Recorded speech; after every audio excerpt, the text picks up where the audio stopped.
bom dia, né, a todos os internautas, né, da Mais FM. Obrigado a Mais pela cobertura aqui desde já, né. Nós estamos a instante de começar o evento, uma fase classificatória do Campeonato Cearense, e aí já algumas delegações já chegaram, atletas de nível,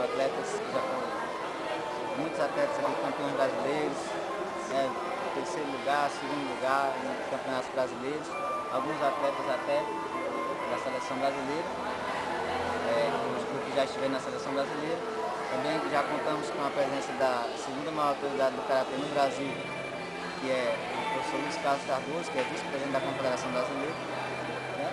E nós estamos na expectativa já, terminando os últimos detalhes para que seja dado início à competição aqui, né?